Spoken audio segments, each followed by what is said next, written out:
donc ko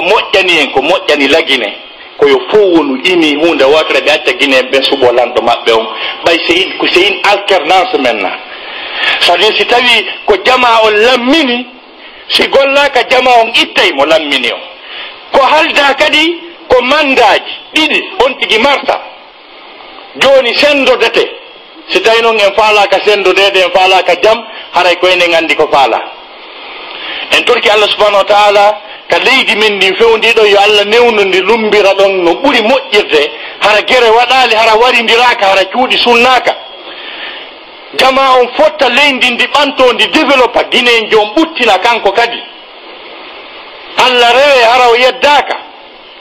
ɗi tawata secteur hummum gotum wallahi min no secteur goto la Guinée no wawi ñamminde guinéen fof yoɓanaɓe jande hara ɓe yoɓata courant ɓe yoɓata ndiyam nokku gotum ɗum leydi no jogui uranium kilo goto uranium no wawi alimentude Conakry fof en électricité kilo goto pet ngaluji jelu ɗum no jooɗa e hoore mum seeɗa ɓeni no guerde ɗum ko faala ɓeya mayi no heege ko dar taw no wuurira noon si heɓa no juulira taw ko ɗum fewndi taw naafi ñaawirgol ɓurani par ce que sa wurali dewal ala ceerno Allah reggil fi ko ñaamete kon taw o indi noon daaron noon no rewralla walla kum fil ardi mustaqarru wa mata'un ila hin si yewte noon fi rewgol taw kaɗen sikka lo bien-être den sikka bien-être ko keferaku ñaamugol ha haara ɓorno laaɓuɗi janga ñawdo ɗon ko keferaku nde Allah haalno fi o teddini taga ɗon ko ɗin piiji o waɗanimo walaqad karramna bani adam wa hamalnahum fi lbarri walbahr wa razaqnahum min altayibat wa faddalnahum ala kasirin mimman halakna tafdila min teddini adama yankoɓɓen mi walliɓe koɓe bako ka jordi ka waafu ka avion je koɓe wallitora hara ɓe seppata ɓe ñaama ha ɓe haarata ko aliman moƴƴo ñaamete moƴƴo ɗum wiyete wa razaqnahum min altayibat hay sa ñaami ko andi ko wiyete malnutrition ko ñaamugol ñaamete goto ha haara sa ñaami maaro tun ta ko maaro tun ñaamuɗa ha haarda hara tie malnourri ko ɗum wiyete malnutrition mo mankiraɗo noon maaro on kon ɗum wiyetemo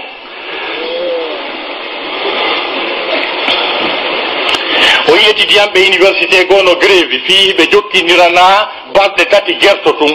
ɓeyni ɓe dowa sansindiranede ɓe grève an jibista e maaro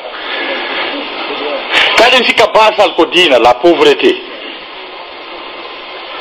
Allah no yiɗani en ɓuttu ko wi ko newende yuridu llahu bikumul yusr wala yuridu bikumul usr leytu haɓu fiya hettu haqqe ma ñaama a hara janga ñawdoɗa ɓay no woodi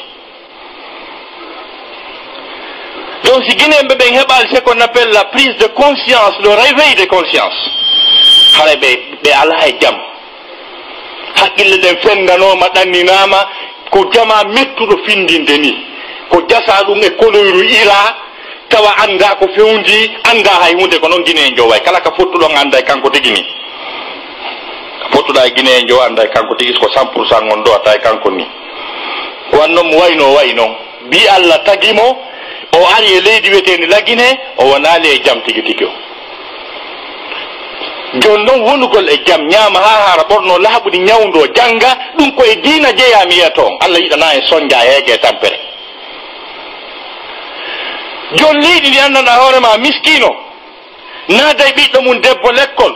yeeya ka yaasi rondo jindina yoɓanamo janga ha fewndo bac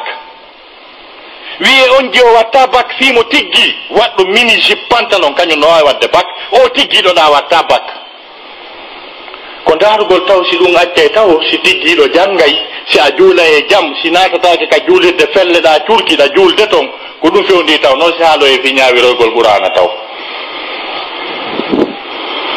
donc no majjere no yurmi no woodi wonɓe wolude ka dina ɓe tata ɓe hewtali hay jentagol hay ɓadagol woɓɓe goo ɓe jentoɓe ɓe hewta sakko ɓe woola ko ɓen créani tagorde ngal bala o donc musidɓe julɓe tedduɓe la Guinée ko Guinée en fof jeeyi la Guinée foppu no fota ɗo leñol hay gotol ɓurangol ha ɗo e nder piiji addallan fof constitution ji ɗi men jangi ɗin ka droit c'est notre spécialité étudier les nations et leur constitution leur mode de vie la société c'est notre spécialité mi ko leydi ndi mi yindi tawata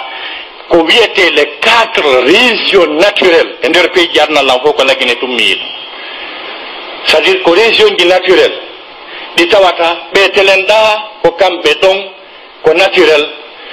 si woni Fouta si woni Haute Guinée si woni Basse Guinée si woni Guinée forestière c'est des régions naturelles ko hombo raɗoto goɗɗo e ɓeeɗo fof kadi no marno dartinoɓe porto wi natata siko Fouta almami Boubacar Biro en no toon Alpha Yaya en no toon ɓe wi no porto natta si tawi kaka foore leyto Zebela Toba en no toon wi no porto natta siko Basse Côte Guina Salifu en no ga ɓe wi no porto natta si tawi ɓi mana ko Haute Guinée almami Samori en no toon wi no porto natta ko homboye ɓeeɗo wawi yaltinde goɗɗo e ndi donc ko moƴƴani lagine koyo fof wonu ini hunde wotere ɓe acca Guinée ɓen suɓo lanɗo maɓɓe on ɓay c'est une alternance maintenant c'est à dire si tawi ko jama on lammini si gollaka jama on ittay mo lammini o ko halda kadi ko mandaji ɗiɗi on tigi marta joni sendodete si tawi noon en faalaka sendodede en faalaka jam haray koyne gandi ko faala en torki Allah subhanahu wa ta'ala ka leydi men ndin fewndiɗo yo Allah newnundi lumbira ɗon no ɓuri moƴƴirde hara gere waɗali hara warindiraka hara cuuɗi sunnaka jama on fotta leydi ndi ɓanto ndi développa Guinée jom ɓuttina kanko kadi Allah rewe hara o yeddaka